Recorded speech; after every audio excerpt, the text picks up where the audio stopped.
দেখা করাটার সঙ্গে যারা যারা যে কথাগুলো বলছে তার কোনো মিল নেই।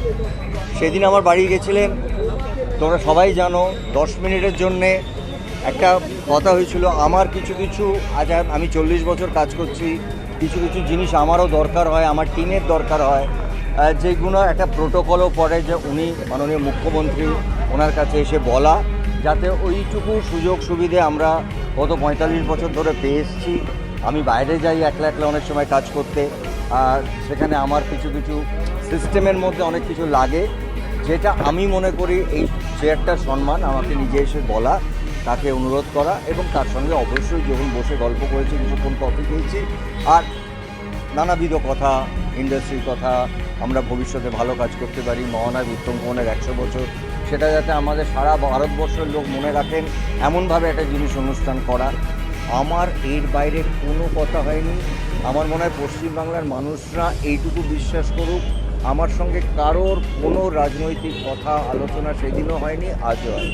যেটা হয়েছে আমাদের কথা, আমাদের ইন্ডাস্ট্রির কথা, পশ্চিমবাংলার বিশেষ করে মহানায়ক উত্তম যেটুকু নিয়ে যে 100 বছর তার যে প্ল্যানিং, সেটাই নিশ্চয়ই আমাকে বলা হয়েছে। যে কারণ উত্তম যেহেতু আমার ইমোশন, আমাদের না বাঙালির ইমোশন, এবং আমি মনে করি তিনি শুধু পশ্চিমবাংলার নন, তিনি সারা ভারতবর্ষ বলবো না, মানে ওনার মতন মানে 100 বছর পর আমরা এইভাবেই 200 বছর উত্তম যেটুকু পালন করি। এই সমস্ত আলোচনা হয়েছে, যারা যেটা বলছেন আমি হোয়াটসঅ্যাপে দেখছি, তারা বিশ্বাস করুন, এটা তিনি মাননীয় মুখ্যমন্ত্রী, আমাদের অনেক কথা থাকে, আমাদের অনেক প্রয়োজন থাকে, আমাদের নিজস্ব সুবিধে অসুবিধে থাকে, এই কথাগুলো বলার জন্য আসে।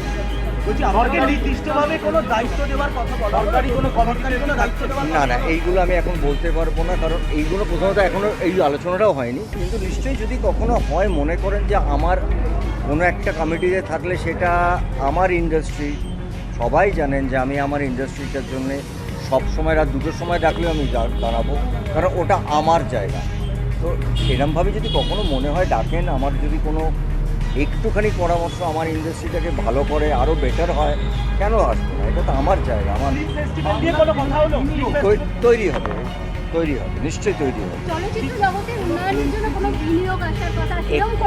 এক্ষুনি নয়, এইগুলো আলোচনা সেইভাবে হয়নি, তবে আমি আশা রাখছি যে এই প্রত্যেকটা জিনিসই আগামী 3-4 মাসের মধ্যে একটু একটু করে এগোবে। কিন্তু আলোচনা যাই হয়েছে, সেটা সিনেমা বেশি আলোচনা। মহানায়ক উত্তম কুমার, তার 24শে জুলাই আমরা সবাই জানি মৃত্যুদিন, এবং 3rd সেপ্টেম্বর এই বছরটা আমাদের জন্য আরও বড়। মানে আমরা আর্টিস্ট ফোরাম, সারা বাংলা ইন্ডাস্ট্রি, আমরা মানে এটাকে কি বলবো, এই সেন্টেনারিটাকে আমরা মানে রিয়েলি মানে আমরা যাপন করতে চাই। কারণ রাজনীতিতে আসার কোনো সম্ভাবনা, এরকম কোনো আলোচনাও হয়নি। বিশ্বাস করুন, আমি কতবার বলবো, আমাকে এই কথাটা আমি কোটিবার বলে ফেলেছি, যে আমার কাছে কেউ কথা বলা মানেই তারা কয় যে সবসময় আমাকে রাজনীতির কথা বলেন, তা নয়। আপনারা কেন বোঝেন না যে আমি আগেও বারবার বলেছি যে আমায় যদি কোনো দিনই আমি ভাবি রাজনীতিতে আসবো, সব থেকে আগে আপনাদের ডেকে বলবো যে আমি রাজনীতিতে আসছি। কিন্তু কোনো মানুষের সঙ্গে সম্পর্ক তো রাখতে হবে।